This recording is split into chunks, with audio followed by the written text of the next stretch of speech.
हाय दोस्तों, एक बार फिर से आप सभी लोगों का YRS क्लास में बहुत बहुत स्वागत है। तो फ्रेंड, आज की इस वीडियो में यूपी बोर्ड के द्वारा जारी किया गया गणित का मॉडल पेपर जो कि आप लोगों के सामने है। जैसा कि दोस्तों, इसके पहले के वीडियो में मैंने आप लोगों को प्रश्न नंबर 1 से लेकर प्रश्न नंबर 2 के घात तक इसके पहले के वीडियो में अच्छे तरीके से मैंने आप लोगों को पढ़ा दिया था।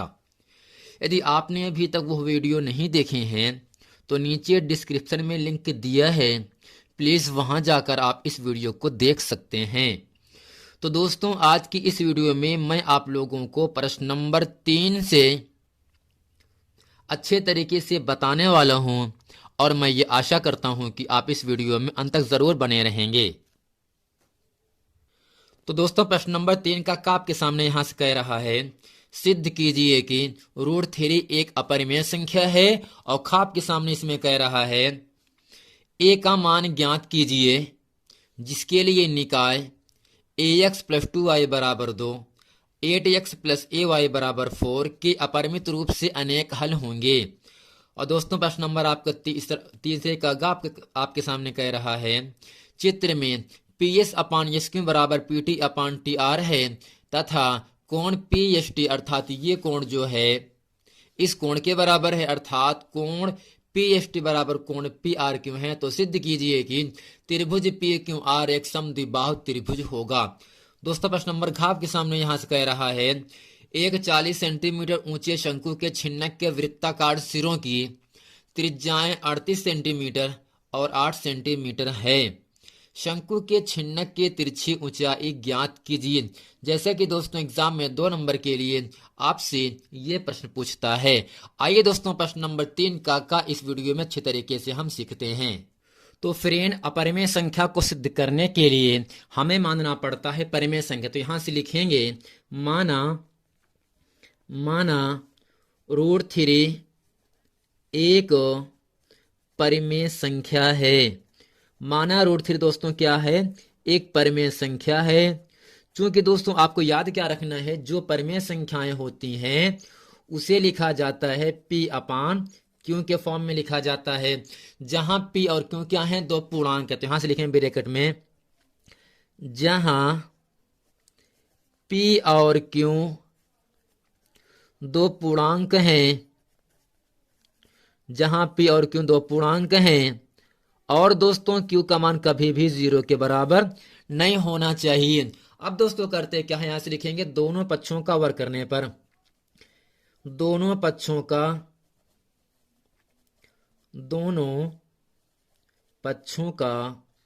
वर्ग करने पर, तो फिर यहां से होगा क्या, √3 पूरे का होल स्क्वायर बराबर P का स्क्वायर बटे Q का होल स्क्वायर। चूंकि दोस्तों आपको ये पढ़ाया गया होगा, वर्ग से वर्गमूल कट जाता है तो केवल यहां 3 बचा बराबर P स्क्वायर बटे Q स्क्वायर। अब दोस्तों करते क्या है, यहां से हर में क्यों 2 बार आया, क्योंकि घात इसकी 2 है, तो अर्थात क्यों 2 बार आया है, एक क्यों से हम 3 में गुणा कर देंगे। तो यहां से लिखेंगे 3Q बराबर P स्क्वायर बटे Q। चूंकि दोस्तों आपको याद रखना है, अगर Q का मान 1 रखेंगे 3 का नम 3, Q का मान 2 रखने पर 3 दूनी 6 हो जाएगा। तो कहने का मतलब यही है, जो आपका 3Q है एक आपका पूर्णांक है। तो यहां से लिखेंगे, चूंकि 3Q एक पूर्णांक है, परंतु P स्क्वायर बटे Q में कोई उभयनिष्ठ गुणनखंड नहीं है, गुणनखंड नहीं है। अगर दोस्तों गुणनखंड नहीं है तो हम कह सकते हैं, जो आपका यहां से 3Q है वो बराबर नहीं है P स्क्वायर बटे Q के। अब दोस्तों यहां से क्या लिखेंगे, मैंने √3 को एक परिमेय संख्या माना था, लेकिन पूर्णांक और कोई उभयनिष्ठ गुणनखंड इन दोनों में नहीं मिल रहा है। तो नीचे दोस्तों क्या लिखेंगे, यहां से अतः हमारी मानी गई कल्पना असत्य है। नीचे लिखेंगे, अतः अतः हमारी मानी गई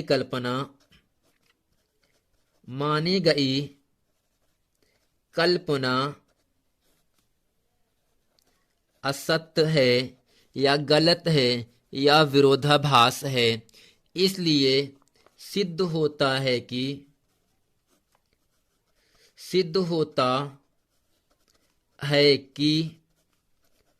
√3 एक अपरिमेय संख्या है।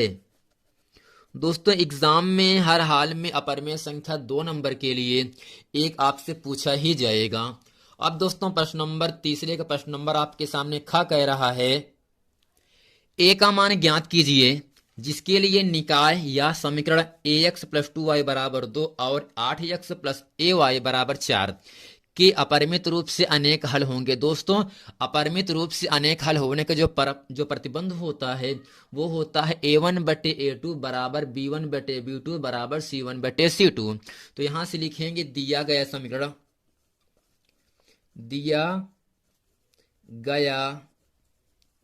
समीकरण कितना है दोस्तों, ax + 2y = 2 और 8x + ay = 4। अब दोस्तों इसे या करके हम लिख सकते हैं, कभी भी जब अपरिमित रूप से अनेक हल हैं, संपाती हैं, प्रतिच्छेद करती हैं, समांतर हैं, तब आपको जो दायां पक्ष यहां से 2 है और 4 है इसको करना पड़ता है 0। तो इसे लिखेंगे या करके ax + 2y = 2 दोस्तों पक्षांतर -2 = 0 और यहां से होगा 8x + ay -4 = 0 की तुलना a1x + b1y + c1 = 0 और a2x + b2y + c2 = 0 से करने पर दोस्तों जो ax + 2y -2 = 0 है इसकी तुलना करेंगे a1x + b1y + c1 = 0। जो दूसरा समीकरण दिया है 8x + ay -4 = 0 इसकी तुलना करेंगे a2x + b2y + c2 = 0 से करेंगे। अब दोस्तों यहाँ a1 का मान बराबर a है, जबकि दोस्तों यहाँ से b1 का मान कितना है आपका 2 है, c1 का मान दोस्तों -2 हो गया और दोस्तों यहाँ से a2 का मान 8 है, a2 = 8, b2 = a, c2 = फिर यहाँ से -4 हो गया। चूंकि दोस्तों प्रश्न में कह रहा है निकाय के अंततः अनेक हल होंगी या निकाय के अपरिमित रूप से अनेक हल होंगे, तो यहां से लिखेंगे चूंकि निकाय के अपरिमित रूप से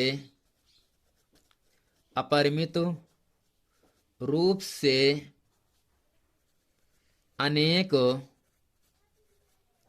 हल हैं। दोस्तों जब समीकरण का अपरिमित रूप से अनेक हल होता है तब यहां से प्रतिबंध होता है a1/a2 = b1/b2 = c1/c2। अब हम करते क्या हैं, ऊपर से a1 a2 b1 b2 c1 c2 का मान रखते हैं। तो a1 का मान दोस्तों a है, जबकि a2 का मान दोस्तों 8 है, a/8 बराबर b1 का मान दोस्तों 2 है, b2 का मान a है बराबर c1 का मान दोस्तों -2, c2 का मान यहां से है -4। अब दोस्तों करते क्या है, माइनस से माइनस कट गया तो हमें a का मान ज्ञात करना है। चाहे यहां से हम पहला मान दूसरे के बराबर कर दें या पहला मान तीसरे के बराबर कर दें या दूसरा मान तीसरे के बराबर कर दें। तो दोस्तों हम करते क्या है, यहाँ से दूसरा मान तीसरे के बराबर कर दे रहे हैं। तो यहां से होगा आपका तिरछा गुणा कर देंगे 2a कन्नम 2a = 4 दूनी 8। तो दोस्तों यहां से हम a का मान कैसे निकालेंगे, 2 चौक 8। तो दोस्तों a बराबर आपको मिल गया 4।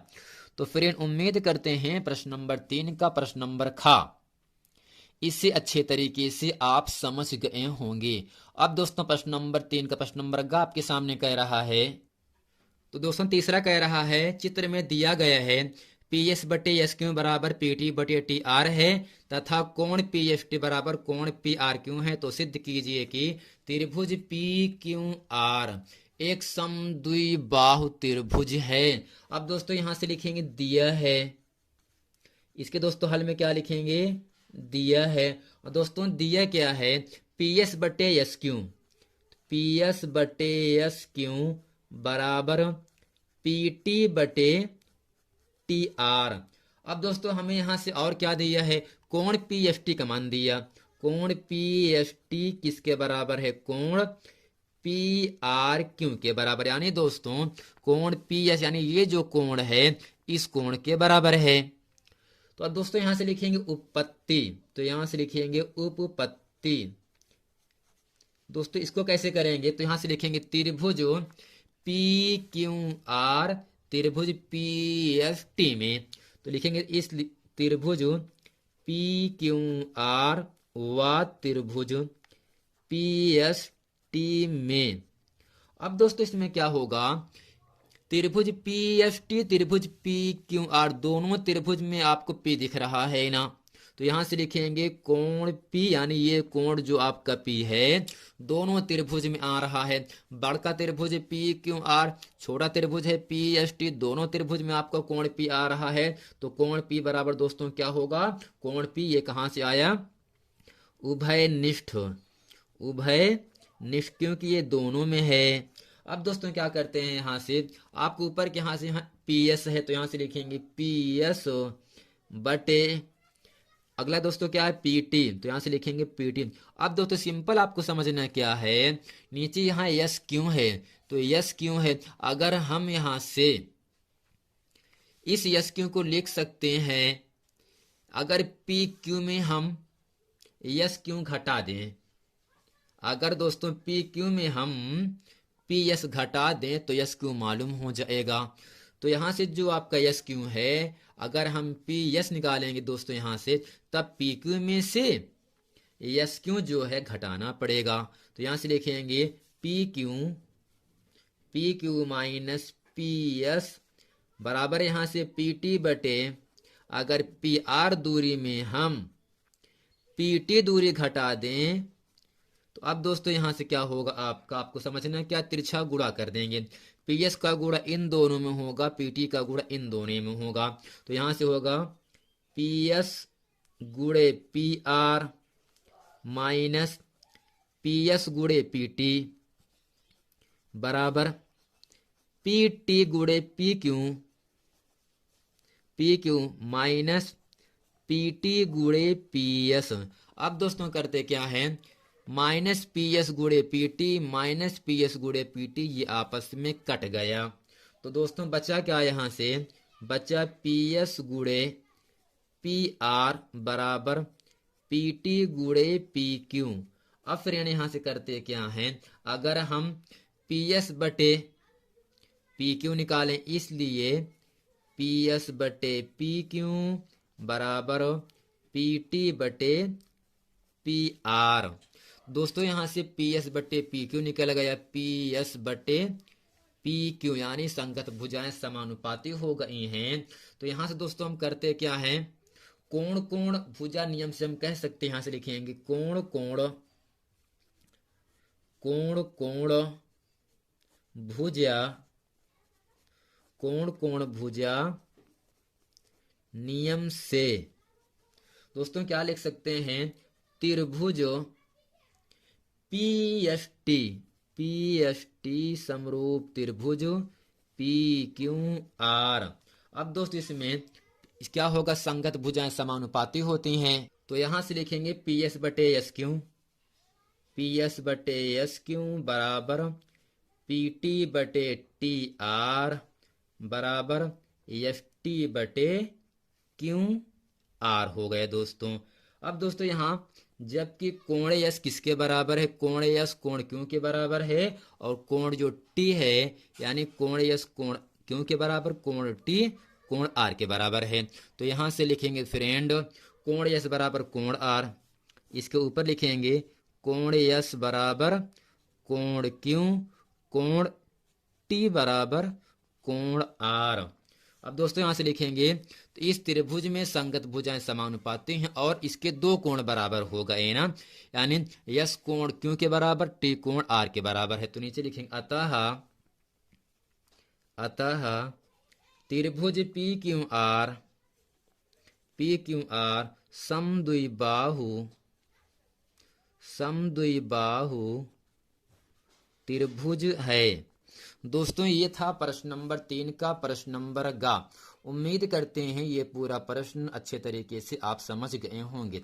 आइए दोस्तों अब चलते हैं प्रश्न नंबर 3 का प्रश्न नंबर घा पढ़ते हैं, जो कि आपके सामने प्रश्न कह रहा है एक 40 सेंटीमीटर ऊंचे शंकु के छिन्नक के वृत्ताकार सिरों की त्रिज्याएं 38 सेंटीमीटर और 8 सेंटीमीटर है। शंकु के छिन्नक की तिरछी ऊंचाई ज्ञात कीजिए। तो दोस्तों हम क्या बनाएंगे, एक छोटा सा शंकु बना देंगे। तो यहाँ हम क्या बनाएंगे, एक आपका शंकु बन गया। दोस्तों क्या बन गया, आपका एक शंकु बन गया।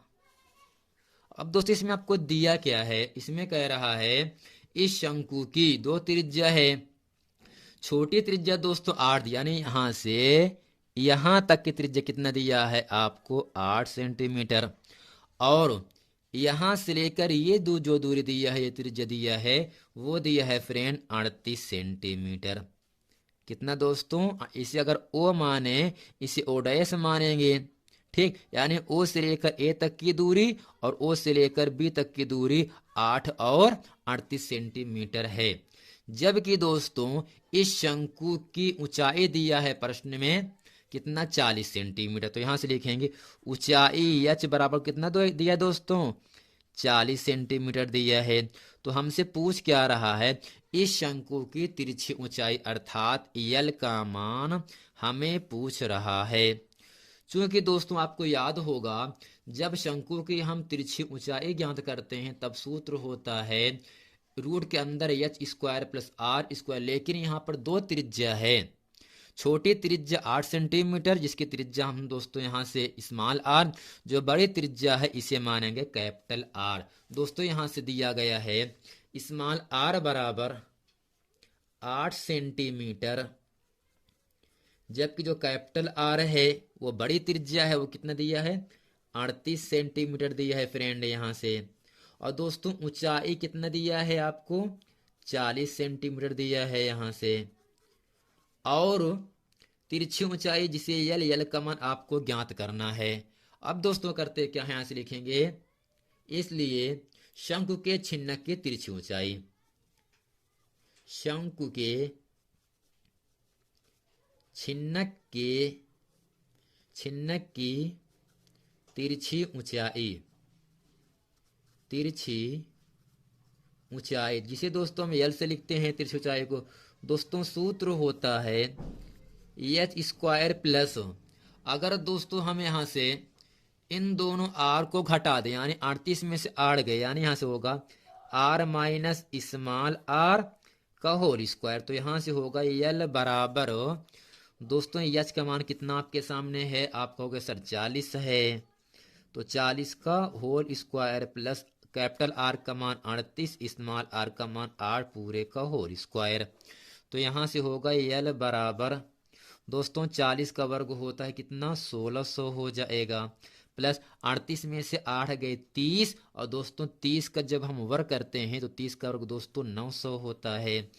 तो फिर इन्हें यहाँ से 1600 में 900 जोड़ेंगे तो आपको मिलेगा 2500, और दोस्तों आपको याद होगा 2500 का जो वर्गमूल होता है वो 50 होता है। दोस्तों ये क्या है, इस शंकु के छिन्नक की तिरछी ऊंचाई कितना दोस्तों आ गया 50 सेंटीमीटर। दोस्तों उम्मीद करते हैं प्रश्न नंबर 3 का प्रश्न नंबर घ आप समझ गए होंगे। अब दोस्तों प्रश्न नंबर 4 कह रहा है युक्लिड विभाजन परिमेयिका का प्रयोग करके 272 और 1032 का HCF ज्ञात कीजिए, यानी हाईएस्ट कॉमन फैक्टर आपको ज्ञात करना है। तो दोस्तों यहाँ से लिखेंगे चूंकि दोस्तों 272 और 1032 में दोनों संख्या में बड़ा कौन सा है 1032, ये बड़ा है किससे दोस्तों 272 से। इन दोनों संख्याओं का मासा ज्ञात करना है, तो नीचे लिखेंगे दोस्तों इसलिए यूक्लिड विभाजन युक्ति विभाजन परिमेयिका से, युक्ति विभाजन परिमेयिका से। अब दोस्तों करते क्या है, हमें 272 से भाग करना है किसके अंदर, 1032 के अंदर। तो दोस्तों 272 तिहैया होता है 816। दोस्तों घटाएंगे तो आपको मिलेगा कितना दोस्तों, 216। 216 छोटा है तो उतारेंगे इसके ऊपर का भाजक 272। अब दोस्तों 216 इकन्नम 216 दोनों को घटाएंगे तो आपको मिलेगा 66। दोस्तों 66 छोटा है, उतारेंगे यहाँ से इसके ऊपर का 216। अब दोस्तों 66 तिहैया 198 होता है। कितना फ्रेंड, 198। घटाएंगे दोस्तों आपको मिलेगा 18। दोस्तों 18 छोटा है, इसके ऊपर का भाजक दिया 66, इसको भी उतार लेंगे। अब दोस्तों यहाँ से हम करते क्या हैं, 18 तिहैया दोस्तों कितना होगा आपका 54 होता है। जब 66 में 54 घटाएंगे तो आपको मिलेगा 12। दोस्तों 12 छोटा है, उतारेंगे फिर इसके ऊपर का भाजक 18। अब दोस्तों 12 इकन्नम 12, 18 में से दोस्तों 12 गए आपको 6 मिलेगा।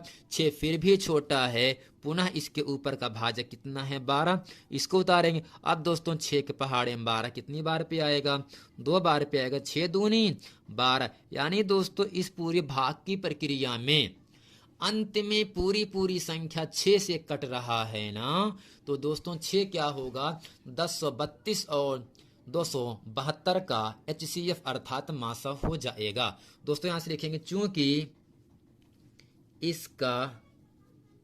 इसका अंतिम भाजक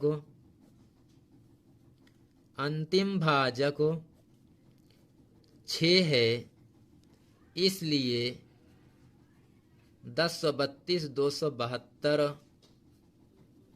का HCF बराबर 6। दोस्तों यही जो आपका 6 आया है, यही प्रश्न नंबर 4 का उत्तर हो जाता है। अब दोस्तों प्रश्न नंबर 4 का खा आपके सामने यहां से कह रहा है, तो दोस्तों प्रश्न नंबर 4 का खा आपके सामने कह रहा है, एक त्रिभुज ABC, भुजा BC पर क्या है दोस्तों, D आपका एक मध्य बिंदु है, जो कि इस प्रकार है कि कोण ADC बराबर है BAC के बराबर। तो दोस्तों हमें सिद्ध क्या करना है, CA का होल स्क्वायर बराबर CB इंटू CD। अब दोस्तों करते इस पूरी आकृति में हम 2 त्रिभुज ले लेते हैं, दोनों त्रिभुज के माध्यम से हम ये प्रूफ कर देंगे CA का होल स्क्वायर बराबर CB इंटू CD। तो दोस्तों इसके हल में लिखते हैं त्रिभुज ABC व त्रिभुज ADC में, यानी दोस्तों इस पूरी आकृति में 2 त्रिभुज हैं। एक त्रिभुज बड़ा त्रिभुज आपके सामने है ABC, दूसरा यहां से है ADC। अब दोस्तों करते क्या है, इन दोनों त्रिभुज में कोण ADC जो है वह कोण BAC के बराबर है। अगर दोस्तों कोण ADC कोण BAC के बराबर है तो इन दोनों त्रिभुज में कोण C आपका उभयनिष्ठ है। तो यहां से लिखेंगे कोण C बराबर कोण C उभयनिष्ठ है। तो दोस्तों यहां पर इस पूरी त्रिभुज में 2 कोण बराबर हो गए। तो ए नियम से हम क्या कह सकते हैं, त्रिभुज ABC समरूप त्रिभुज ADC। अगर दोस्तों 2 त्रिभुज समरूप हैं तो उनकी संगत भुजाएं समानुपाती होती हैं। दोस्तों ABC में संगत भुजा क्या है, AC है, जबकि दोस्तों ADC में इसकी संगत भुजा आपका BC हो जाएगा। अब त्रिभुज ABC में संगत भुजा CD की क्या है दोस्तों, AC है। अब दोस्तों यहां से हम तिरछा गुणा कर देंगे, AC गुणे AC अर्थात AC का होल स्क्वायर CB या BC इंटू CD। दोस्तों यही AC का होल स्क्वायर बराबर CB इंटू CD, यही आपको प्रूफ करना था। उम्मीद करते हैं ये पूरा प्रश्न आप इसे अच्छे तरीके से समझ गए होंगे। अब दोस्तों प्रश्न नंबर 4 का आपके सामने कह रहा है 5 सेंटीमीटर लंबी रेखाखंड खींचिए और इसे 2:3 अनुपात में विभाजित कीजिए। दोस्तों हमें करना क्या है, सबसे पहले 5 सेंटीमीटर का एक रेखाखंड खींचते हैं। जैसा कि दोस्तों चित्र में आपको दिखाया गया है जो पी क्यू रेखाखंड है इसकी लंबाई 5 सेंटीमीटर है।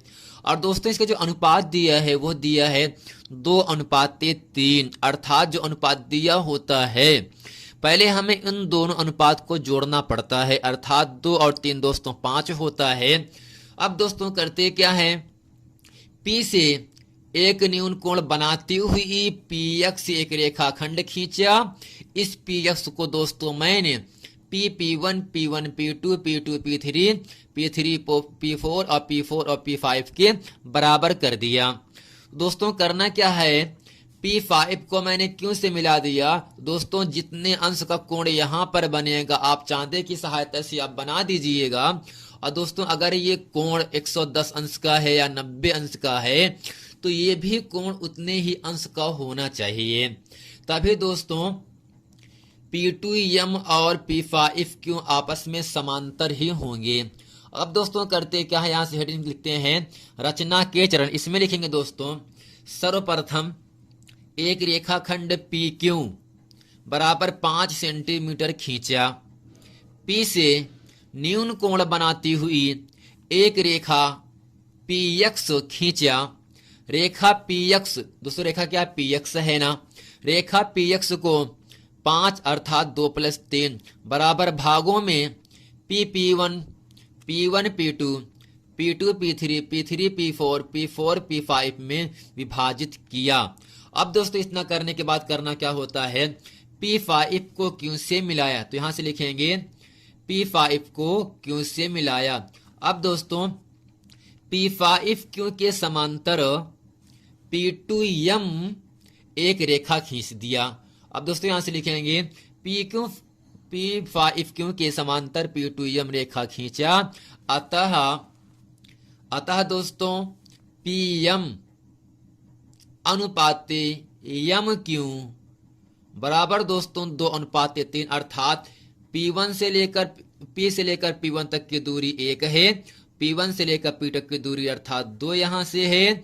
और दोस्तों P2 से P3 तक 1 दूरी, P3 से P4 तक 2 दूरी, P4 से P5 तक 3 दूरी, अर्थात दोस्तों जो PM अनुपात MQ है वो 2:3 के अनुपात में इस 5 सेंटीमीटर लंबी रेखाखंड को मैंने अनुपात में विभाजित कर दिया।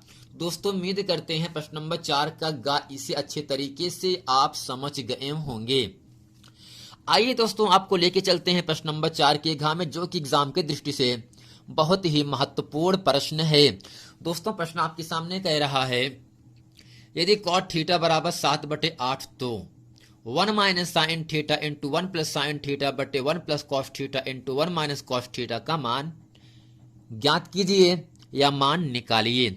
आइए दोस्तों हम इस प्रश्न को अच्छे तरीके से आप लोगों को दिमाग में भर देते हैं। अब दोस्तों इसके हल में लिखेंगे, यहां से दिया है और दोस्तों दिया क्या है, cot थीटा बराबर 7/8। दोस्तों आपको बताया गया सूत्र होता है लाल बटे कक्का, लाल बटे कक्का। तो दोस्तों पहले को साइन कहते हैं, दूसरे को कॉस, तीसरे को दोस्तों टैन कहते हैं। और दोस्तों साइन का व्युत्क्रम कोसेक होता है, कॉस का व्युत्क्रम सेक होता है और टैन का व्युत्क्रम कॉट होता है। अब दोस्तों करते क्या है, एक छोटा सा हम समकोण त्रिभुज बना देते हैं। ठीक, अब दोस्तों इस समकोण त्रिभुज में कोण आपका थीटा है, दोस्तों इसे हम A मानेंगे, इसे हम B मान लेंगे। दोस्तों जो आपका cot थीटा है इसका सूत्र होता है आधार बटे लंब। चूंकि दोस्तों tan का व्युत्क्रम cot होता है, जब tan का लंब बटे आधार होता है तो दोस्तों cot थीटा का आधार बटे लंब हो जाएगा। A का मतलब आधार, दोस्तों L का मतलब लंब। तो दोस्तों इस पूरी आकृति में आधार 7 है, लंब दोस्तों 8 है, तो 90 अंश कोण के सामने की भुजा को दोस्तों हम कर्ण कहते हैं। तो पहला काम क्या है, हमें समकोण त्रिभुज की सारी भुजाएं अर्थात तीनों भुजाएं ज्ञात करनी पड़ती हैं। तो यहां से लिखेंगे पाइथागोरस के सूत्र से दोस्तों सूत्र क्या होता है, कर्ण का स्क्वायर बराबर लंब का स्क्वायर प्लस आधार का स्क्वायर। अब दोस्तों इस पूरी आकृति में कण क्या है, ए बी, तो यहां से लिखेंगे ए बी का होल स्क्वायर बराबर लंब क्या है दोस्तों आपका 8 है, 8 का स्क्वायर प्लस आधार आपका है 7, तो दोस्तों 7 का स्क्वायर हो जाएगा। तो दोस्तों ए बी का होल स्क्वायर बराबर यहां से मिला 8 का वर्ग दोस्तों 64 होता है, 7 का वर्ग 49 होता है। इन दोनों को हम जोड़ते हैं तो आपको मिलेगा 113। अब दोस्तों जब हमें ए बी निकालना है तो जो वर्ग है दोस्तों ये वर्गमूल बन जाता है, घात तो हटेगा, वर्गमूल अर्थात रूट का निशान लगता है और जो संख्या 113 है ये आपका रूट में हो जाता है। दोस्तों कहने का मतलब यही है जो कण में अभी मैं आप लोगों के सामने निकाला वो आपका रूट 113 है। अब दोस्तों हमें साइन निकालना है, कॉस निकालना है, तो यहां से लिखेंगे इसलिए साइन थीटा बराबर दोस्तों साइन थीटा का सूत्र होता है लंब बटे कण, यानी पहला वाला मान ऊपर से नीचे, तो लंब बटे कण। दोस्तों लंब दिया है 8, कण दिया है 113। अब दोस्तों दूसरे यहां से निकाल लेंगे कॉस थीटा बराबर दोस्तों कॉस थीटा का सूत्र होता है आधार बटे कण, यानी ए बटे के, आधार दिया है दोस्तों 7, कण दिया है 113। अब दोस्तों हमें करना क्या है, मान क्या दिया है 1 माइनस साइन, यहां से लिखेंगे इसलिए 1 minus sine theta 1 plus sine theta whole upon 1 plus cos theta into 1 minus cos theta. दोस्तों एक सूत्र आपको पढ़ाया गया होगा a minus b into a plus b, a का मान 1 है, बी का मान साइन थीटा है, तो ए स्क्वायर माइनस बी स्क्वायर अर्थात ए प्लस बी इंटू ए माइनस बी। दोस्तों यहाँ से सूत्र का हम अप्लाई कर देंगे तो 1 माइनस साइन स्क्वायर थीटा बटे 1 माइनस कॉस स्क्वायर थीटा। अब दोस्तों करते क्या है, यहाँ से हम साइन और कॉस का मान रखेंगे, तो 1 माइनस साइन थीटा का मान आपके सामने यहाँ से है 8 बटे रूट 113 पूरे का होल स्क्वायर बटे 1 माइनस कॉस थीटा का मान है 7 बटे रूट 113। अब दोस्तों करना क्या है, यहाँ से तो फ्रेंड एक को ऐसे लिखेंगे 8 का वर्ग दोस्तों 64 होता है, इस वर्ग से वर्गमूल करता है केवल 113 बचेगा, बटे 1 माइनस दोस्तों 7 का वर्ग 49 होता है और इस वर्ग से वर्गमूल करता है केवल 113 मिलेगा। अब दोस्तों करना क्या है, 113 गुणा करेंगे एक में तो यहां से होगा 113 का नाम 113 माइनस 64 बटे 113 पूरक बटे 113 का नाम 113 माइनस 49 बटे 113। अब दोस्तों करना क्या है, यहाँ से आपको 113 से 113 कट गया। अब दोस्तों 113 में हम जब 64 घटाते हैं तब आपको मिलता है दोस्तों 49 और 113 में 49 घटाने पर आपको 64 मिलता है। यही दोस्तों 49 बटे 64 इस पूरे प्रश्न का उत्तर हो जाता है। आइए दोस्तों आपको लेके चलते हैं प्रश्न नंबर 5 के का में। दोस्तों प्रश्न नंबर 5 का आपके सामने कह रहा है 2 क्रमागत धनात्मक पूर्णांक ज्ञात कीजिए जिनके वर्गों का योगफल 365 है। तो दोस्तों यहां से लिखेंगे माना 2 क्रमागत धनात्मक पूर्णांक दोस्तों क्या क्या मानेंगे, x और x प्लस 1 है। दोस्तों जब क्रमागत की बात कहें ना तो x और x प्लस 1 ही मानना।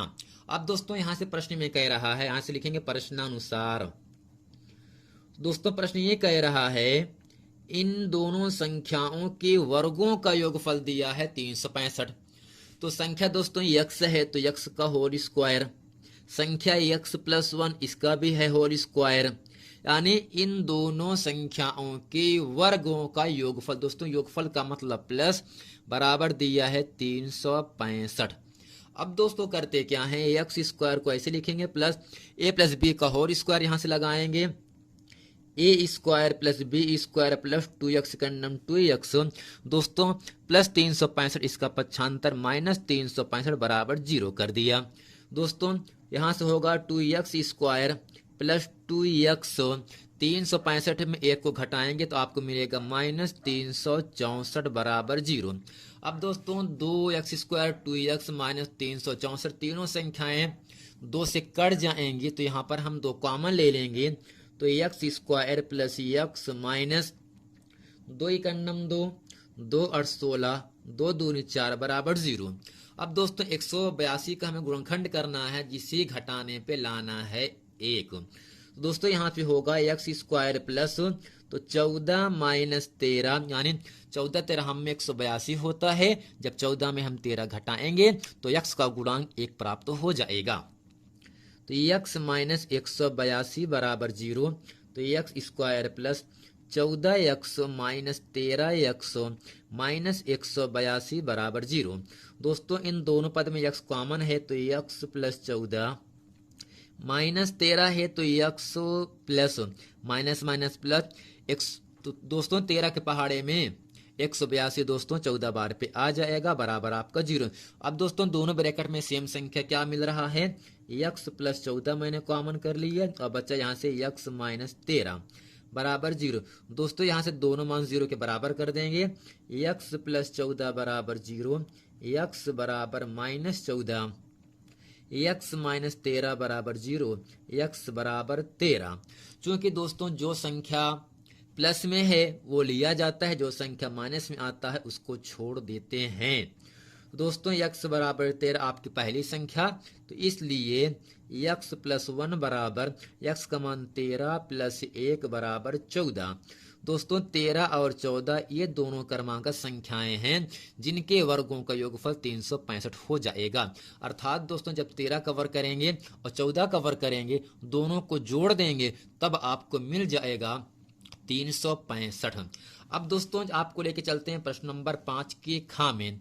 दोस्तों प्रश्न नंबर 5 का खा आपके सामने यहाँ से कह रहा है, बिंदु -4, 6 बिंदुओं A -6, 10 B 3, -8 को जोड़ने वाले रेखाखंड को किस अनुपात में विभाजित करता है। दोस्तों यहाँ से लिखेंगे माना के अनुपात 1 के अनुपात में विभाजित करता है, विभाजित करता है। माना के अनुपात 1 के अनुपात में विभाजित करता है। अब दोस्तों यहां से आपको दिया क्या है, बिंदु। दोस्तों दिया है बिंदु A दिया है -6, 10 है, और दोस्तों B आपके सामने है 3, -8। अब दोस्तों करते क्या है, हमें अनुपात ज्ञात करना है। जब प्रश्न में ना तो अंतः लिखा रहे ना ही बाह्य लिखा रहे, तो यहां से लिखेंगे हम, इसलिए अंतः विभाजन बिंदु के निर्देशांक। दोस्तों सूत्र होता है आपके सामने m1x2 प्लस m2x1 बटे m1 plus m2 m1y2 plus m2y1 बटे m1 प्लस m2। अब दोस्तों यहाँ से x1 है y1 है 10, x2 3, y2 दोस्तों -8। जबकि दोस्तों अंत विभाजन बिंदु का निर्देशांक कितना दिया है, -4, 6 है। -4, दोस्तों 6 हो गया। अब फ्रेंड करते क्या है, यहाँ से यमोन का मान दोस्तों आपके सामने यहाँ से ऊपर है k है, जबकि x2 का मान दोस्तों 3 है, प्लस m2 का मान दोस्तों 1 है, गुणे x1 का मान आपका दोस्तों -6 है। m1 प्लस m2 अर्थात जो अनुपात है वही m1 m2 होगा। तो यहाँ से k प्लस 1 काम यहाँ से लगाएंगे, नीचे भी होगा आपका k प्लस 1। अब दोस्तों यहाँ से m1 का मान दोस्तों k है, गुणे y2 का मान दोस्तों -8 प्लस m2 का मान दोस्तों 1 है, जबकि y1 का मान दोस्तों 10 है। अब करते क्या है, यहाँ से -4, 6 हो गया, बराबर यहाँ से करेंगे 3 के 3 के प्लस माइनस का -6 बटे के प्लस 1 कामा माइनस 8 के प्लस 10 इकन्नम 10 बटे के प्लस 1। अब दोस्तों करते हैं क्या है, के का मान निकालने के लिए भुज का मान भुज के बराबर कर देते हैं। तो यहां से दोस्तों होगा, इसलिए -4 बराबर 3 के -6 बटे के प्लस 1। अब दोस्तों करते क्या है, तिरछा गुणा कर देंगे यहां से। तो -4 के कन्नम -4 के माइनस प्लस का -4 कन्नम 4 बराबर 3 के -6 कन्नम 3 के -6। अब दोस्तों के का मान पक्षांतर करेंगे तो -4 के प्लस 3 के पक्षांतर -3 के बराबर -6।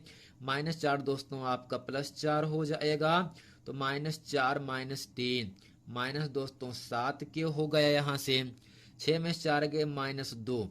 अब दोस्तों माइनस से माइनस कट गया, तो के बराबर यहाँ से आपको मिला 2/7। तो फ्रेंड हमें अनुपात पूछ रहा था, तो इसे अपन 1 मानेंगे, इसलिए लिखेंगे के अनुपात 1 बराबर 2/7। यही दोस्तों M1 और M2 का अनुपात। तो दोस्तों प्रश्न नंबर 5 का आपके सामने कह रहा है, त्रिज्या 4.2 सेंटीमीटर वाले धातु की एक गोले को पिघलाकर त्रिज्या 6 सेंटीमीटर वाले एक बेलन के रूप में ढाला जाता है। बेलन की ऊंचाई ज्ञात कीजिए। यानी दोस्तों एक आपका गोला है, जिस गोले की त्रिज्या दिया है 4.2 सेंटीमीटर। अब इस गोले को पिघला करके एक उसे बेलन के रूप में ढाल दिया जाता है, जबकि जो बेलन की त्रिज्या दिया है दोस्तों वो दिया है 6 सेंटीमीटर। दोस्तों जो आपका गोला है, जितना उसका आयतन रहेगा जब उसको पिघलाएंगे बेलन के रूप में, उसका भी उतना ही आयतन रहेगा। तो कहने के मतलब यही है, गोले का आयतन बेलन के आयतन के बराबर हो जाता है। तो फ्रेंड यहां से लिखेंगे दिया है, यहां से लिखेंगे दिया है गोले का आयतन बराबर गोले का आयतन गोले की त्रिज्या स्मॉल r1 बराबर दोस्तों यहां से दिया है 4.2 सेंटीमीटर। जबकि दोस्तों बेलन की त्रिज्या दिया है, बेलन की त्रिज्या, अगर दोस्तों इसकी त्रिज्या को हम कैपिटल R मान लें, ये दिया है कितना दोस्तों 6 सेंटीमीटर। अब दोस्तों इन दोनों गोले को पिघलाकर बेलन के रूप में बनाया गया, तो कहने का मतलब यही है इन दोनों का आयतन आपस में बराबर होगा। तो यहां से लिखेंगे प्रश्नानुसार गोले का आयतन